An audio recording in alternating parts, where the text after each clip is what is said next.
अर्चना जी जवाब दीजिए, 10 लाख का इंसाफ और पुजारी की हत्या माफ? देखिए रोहित जी, कोई हत्यारों को माफ नहीं कर रहा है। और जो शरद जी ने कहा कि अपना दिखता है दूसरे का नहीं दिखता, वहीं से बात शुरू करते हैं। संत बोल रहे थे, लेकिन मैं क्षमा चाहूंगी उनसे। उनका जो वक्तव्य या उनका जो इंक्लिनेशन था वो संत से ज्यादा एक राजनेता का नजर आ रहा था, जिनका अपनी कोई एक निष्ठा है किसी के प्रति। अगर आप संत हैं तो आप निष्प्रिय भाव से कहिए कि जो निष्पक्षता के साथ हो वो होना चाहिए, चाहे वो संत को जलाने का हो, किसी साधु को जलाने का हो, किसी भी व्यक्ति को जलाने का हो। लेकिन उनका जो बयान है वो तो ऐसा लगता है पूरी तरह राजनीति से प्रेरित है। खैर, मैं आपसे इतना ही कहना चाहूंगी, घटना दुर्भाग्यपूर्ण है और 48 घंटे में यदि न्याय की प्रक्रिया शुरू हो जाए तो आपको मानना चाहिए कि राजस्थान सरकार जनता के प्रति अपराध से मुक्त कराने की जिस संकल्प के साथ आई थी उसकी प्रतिबद्धता पर खरा उतर रही है। अब आप ये कह दें कि साहब फलाना नहीं गया, प्रशासन ने वहां पर सावचेत होकर काम नहीं किया, तो ऐसी बात नहीं है। प्रशासन यदि सावचेत नहीं होता, सरकार संवेदनशील नहीं होती, तो इतनी जल्दी देखो दीदी सुन लो, मैं अपनी बात को रखूं तो राजनीति हो गया, राजनीति करना हो गया। अभी तक सरकार क्या कर रही थी? सरकार लोग क्यों नहीं पहुंचे? सरकार अभी तक क्यों नहीं चेती? सरकार इस विषय को क्यों नहीं उठाए? माननीय वहाँ के मुख्यमंत्री महोदय क्यों नहीं पहुंचे? और ये 10 लाख रुपए में पुजारी की हत्या की 10 लाख रुपए इनाम, आप 10 लाख रुपए इनाम बांट रहे हो क्या? आप अपराध को बढ़ावा देने का काम कर रहे हो। कुछ भी नहीं। छाछा बेटियां हैं, ये मेरी माँ, ये मेरी बहन, उसके छाछा बेटियां हैं, छाछा बेटियां हैं। 6 बेटी का 10 लाख रुपया में क्या होगा? लेकिन अरे आपके पति को जिंदा, अरे चुप रहो, तुम्हारे पति को कोई जिंदा जला दे क्या करोगी? तुम्हारे पति को कोई जिंदा जला दे क्या करोगी? तुम्हारे पति को कोई जिंदा जला दे क्या करोगी? तुम्हारे पति को कोई जिंदा जला दे क्या करोगी? तुम्हारे पति को कोई जिंदा जला दे तो क्या करोगी? मैं अपनी बात को रखूं तो राजनीतिक रंग हो गया। मैं राजनीति कर रहा हूँ, मैं तुमसे टिकट मांगने जा रहा हूँ। मैंने तुमसे टिकट मांगा,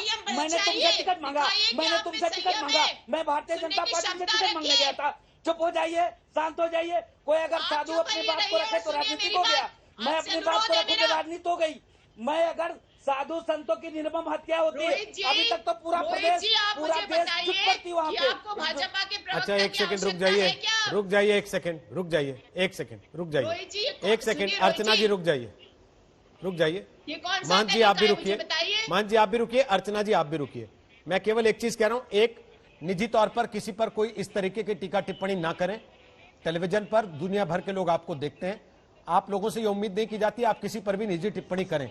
अर्चना जी ना आप करें ना वो करें। अगर ये निष्पक्ष नहीं लगते अर्चना जी आपको लगता है साधु संत निष्पक्ष होने चाहिए, तो निष्पक्ष तो सरकार भी होनी चाहिए। और आपकी सरकार के ऊपर सीधा आरोप लग रहा है कि अपनी सरकार के अंदर दो फाड़ होने की वजह से सरकार ने 2 दिन लगा दी वहां पुजारी के परिवार की बात सुनने में, क्योंकि वो सचिन पायलट के करीबी का इलाका है, तो इसलिए वहां कोई मर जाएगा, जिंदा जला दिया जाएगा, उसकी परवाह नहीं करेगी सरकार। यह हालत हो गई है राजस्थान में। रोहित जी, मुझे बुरी बात अपनी कहने का अवसर देंगे आप? बोलिए, मैं तो सुन रहा हूं, बोलिए। हाँ, तो मेरा निवेदन सुनिए। आपके कार्यक्रम का नाम दंगल है, इसका मतलब ये नहीं कि जो भी प्रतिभागी वो दंगल करना शुरू अर्चना जी, इस दंगल में सब लोग अपनी बात रख के जाते हैं, आपको बता दे रहा हूं पहले अच्छे से। इसमें सब अपनी बात रख के जाते हैं, लेकिन एक दूसरे पर आरोप लगाने के बजाय अपनी बात रखें। जब उन्होंने राजनीतिक बात की मैंने वहीं टोक दिया था, लेकिन आपको पॉलिटिकल पॉइंट स्कोर करना था, इसलिए आपने सोचा कि दोबारा मैं भी कर दूं, इसलिए विवाद हो गया। बेहतर है आप अपनी बात रखें। आपकी सरकार 10 लाख रुपए देके ये सोच रही है कि मामला निपट गया, हो गया इंसाफ, खरीद लिया आपने 10 लाख रुपए में इंसाफ। किसी भी इंसान की मृत्यु की कीमत पैसों से नहीं लगाते, कभी नहीं। लेकिन तात्कालिक रूप से राहत देनी होती है। परिवार की मांग को मानना था, हमने मानने का काम किया, उसे न्याय मिल सके त्वरित प्रक्रिया शुरू की। लेकिन मैं तो इतना ही कहना चाहूंगी साहब, इस डिबेट में आपने साधु संतों को शामिल किया है, तो मैं उनको हाथ जोड़ के निवेदन करती हूँ कि असाधु का मतलब संयम होता है। संयम से बात सुनने का प्रयास कीजिए। एक तरफा संवाद किसी भी सूरत में स्वीकार्य नहीं होता। आपको पीड़ा है, उतनी पीड़ा मुझे भी है, उतनी पीड़ा अशोक गहलोत जी को भी है। वो दिखती क्यों नहीं पीड़ा अर्चना जी? अशोक जी से सवाल पूछा, वो 2.5 मिनट तक सवाल पूछता रहा पत्रकार, उनसे जवाब नहीं दिया उन्होंने। जबकि सुबह प्रताप सिंह जी कह रहे थे अशोक गहलोत तो फ्रंट फुट पे आके बात करते हैं।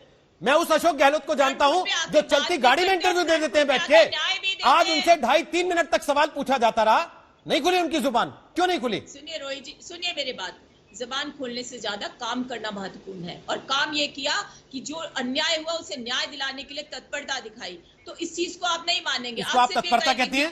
मिनट्स में जहां आपके सामने शरत ने बताया कि आपकी पुलिस पहले उसको आत्महत्या साबित करना चाहती थी, मजबूरन हत्या का मामला मानना पड़ा। 24 घंटा लाश रखी रही, ये काम है 24 घंटा लाश रखा रहा दीदी। महंत दीदी, साहब लाश रखी रही, मुझे भी पता है, लाश मेरी भी संवेदना है उस परिवार के साथ। और सुनिए मेरी बात, उस लाश को उठा करके रात के अंधियारे में अंतिम संस्कार नहीं किया महंत जी, साधु साहब, उनका अंतिम संस्कार नहीं किया, सम्मानजनक तरीके से किया, न्याय मिल सके, परिवार का पुनर्स्थापन हो सके, उनके हत्यारों को सजा मिल सके, इस प्रक्रिया को शुरू कर दिया। मैं ये नहीं कहती कि हमने बहुत बड़ा काम कर दिया, हमें जो करना चाहिए, जो हमारी जवाबदेही है, जो जिम्मेदारी है, उसे करने के लिए संकल्प व्यक्त किया था, उसे पूरा कर रहे हैं। दीदी, घटना हुई, दुर्भाग्यपूर्ण है। दीदी प्लीज दीदी सुने। देखिए तकलीफ है, पीड़ा होती है, इसके नाते मैं बोला कुछ आपको तकलीफ हुआ तो मैं क्षमा चाहता हूँ।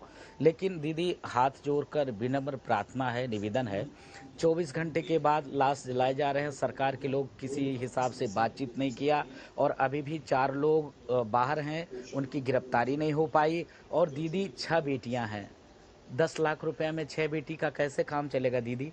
तुम मात्र शक्ति हो, आपसे ज्यादा पीड़ा कौन समझ पाएगा आज के समय में? पूरे सम्मान के साथ मेरी बात भी सुन लीजिए। दीदी मैं भी ब्राह्मण हूँ, मैं भी ब्राह्मण हूँ साहब, मेरी निवेदन सुनिए। मैंने भी एक ब्राह्मण परिवार में जन्म लिया और मैंने भी वो संस्कार सीखे। मेरा निवेदन सुनिए। वो बच्चियां राजस्थान सरकार की जिम्मेदारी है। वो जो आप बच्चा जिसके लिए आप विकसित बता रहे, वो हमारी जिम्मेदारी है, हमारे पुत्र की तरह रहेगा। उस परिवार की संरक्षा करना हमारी जिम्मेदारी है, हम उससे कभी पीछे नहीं हटेंगे। संकल्प देंगे दीदी माँ, मैं आपको दीदी मैं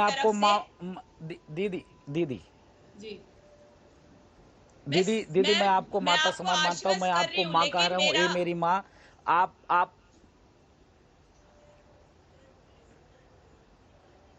संत साहब, मैं आपको एक बात और बता दूं, जब आप इतने उद्वेलित हैं, इतनी आपको वेदना है, तो पूर्ववर्ती भाजपा सरकार ने समस्त देवस्थान की जो जमीनें थी और मंदिर माफी की जमीनें थी, उनको भूमाफियाओं के सुपुर्द बीजेपी के प्रवक्ता से दीदी कहो, बीजेपी के प्रवक्ता से कुछ भी बोलो दीदी प्लीज। जिस भाजपा के बीजेपी के प्रवक्ता से दीदी बोलो ना। उन्होंने राजस्थान में भू माफियाओं को खुली छूट दी थी पिछली बार कि हम बोलेंगे तो दीदी तकलीफ हो जाएगी आपको। दीदी मैं अगर बोलूंगा तो आपको तकलीफ हो जाएगी दीदी। बात पूरी कीजिए। गौरव भाटिया और देवकीनंदन जी को लाना करते हैं। मैं अगर बोलूंगा तो आपको तकलीफ हो जाएगी। अब मैं बोल रहा हूँ तो भाजपा का प्रवक्ता हो गया। अगर साधु संतों की इस प्रकार हत्या होती है, 24 घंटा तक आप बोलते नहीं, 24 घंटा तक कोई पहुंचता नहीं, 24 घंटा तक कोई सरकारी अधिकारी नहीं पहुंचता, और आप मौत के सौदागर बन जाती हो। 10 लाख रुपया आप मुआवजा देती हो, और मैं अगर बोलूं तो मैं भाजपा का प्रवक्ता हो गया, मैं भाजपा की बात करने लग गया। न्याय संगत अगर बात करूं, मैं भाजपा का प्रवक्ता। न्याय होगा, न्याय होगा, न्याय होगा। नमस्कार, मैं हूं अंजना ओम कश्यप। हमें उम्मीद है ये वीडियो आपको पसंद आया होगा। लेटेस्ट खबरों के लिए यूं ही देखते रहिए आज तक, और इस वीडियो के पसंद आने पर लाइक, शेयर एंड सब्सक्राइब करना ना भूलें।